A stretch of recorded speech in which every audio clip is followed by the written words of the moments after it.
Hi, Diana Decker here, Natural Living Explorer. Just wanted to get real with you and just tell you the true reason why I so am empathetically, just emphatically just want people to know, why does chemical-free living matter so much to me? What is the reason? Because I've actually seen the other side of it. And I just want everyone to know what they're putting on and in their bodies. The number 2 cause of the death in the U.S. is cancer. 1,620 people die every day. 1 in 3 cases in the U.S. are directly linked to poor diet, physical inactivity, weight, or chemical exposure. The American Cancer Society says only 5 to 10% of all cancer cases are gene defects. 5%, maybe 10 at the max. So that means 90 to 95% of cancer cases are under our control. It's a lot of times what we allow in our homes. So the National Institute of Occupational Safety and Health studied 2,983 ingredients in our products at home and found 884 toxic ingredients. 314 of them cause biological mutations, and 218 cause reproductive problems. 778 were toxic to the human body. 146 they knew caused cancer tumors. But we're allowed in the U.S., even though they were banned in other countries around the world. Many of these chemicals are allowed in common cleaning supplies in the United States. Things under your cabinets, maybe right now. So 26 seconds after exposure, chemicals are found in measurable amounts in the human body. And the average woman applies around 300 chemicals to her body every day, around 80 before breakfast. I mean, doesn't that sound alarming? I mean, that could be shampoo, makeup, body lotion, that type of thing. And the 10 most dangerous chemicals in our home are air fresheners like plug-ins and candles.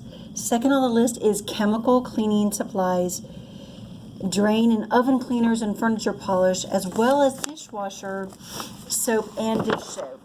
Beauty supplies and personal care products, hairspray, gel, shampoo, deodorant are laden with chemicals. Most deodorants have aluminum in them, and we slather it on our lymph nodes for probably 70 years.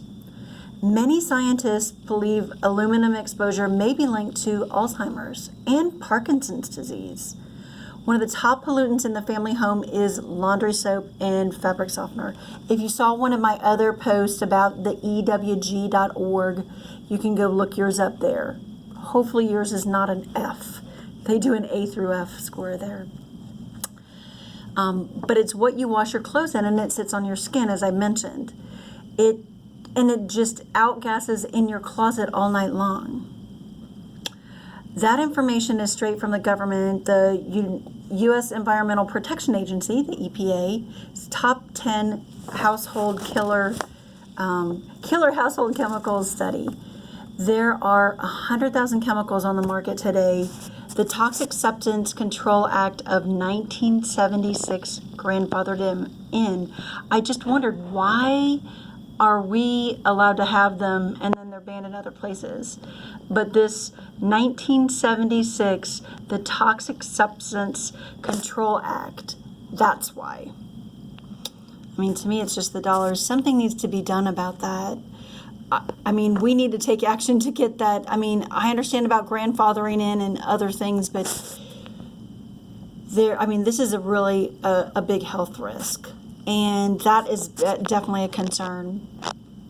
Dr. Samuel Epstein, chairman of the Cancer Prevention Coalition, says it's unthinkable that people would knowingly inflict such exposures on their infants and children and themselves if products were routinely labeled correctly, right, with explicit warnings of cancer, but they're not labeled. Remember when they had to put that on the cigarettes? I mean, I don't know how many people it made think twice, but maybe some people.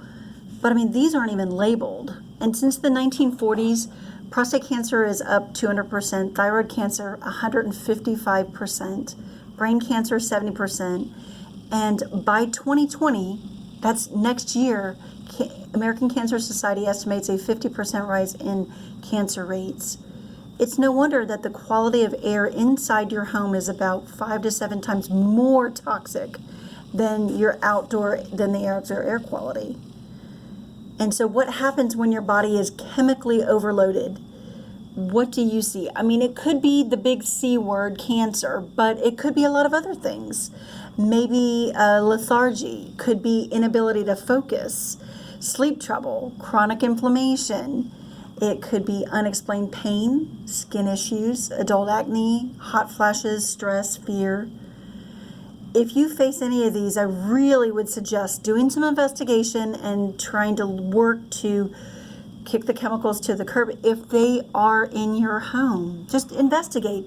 That's really what I'm trying to get across is awareness. You can control what's in your home. But you might just think, well, why would they approve something if it's harmful to me? Well, again, the Toxic Substance Control Act of 1976, grandfathered them in. I mean, go look at the EU. They ban thousands of chemicals, and it's over 1,328 chemicals. And they had the EU Cosmetics Directive was adopted in January of 2003, and they updated it in 2013. I mean, that's in this century, so it's like this decade. So, really the U.S. needs to get behind that. So drop me if you want some more information and how to look up these chemicals. Again, I had mentioned before the EWG.org. There's safecosmetics.org. Lots of resources. And thanks. Happy exploring.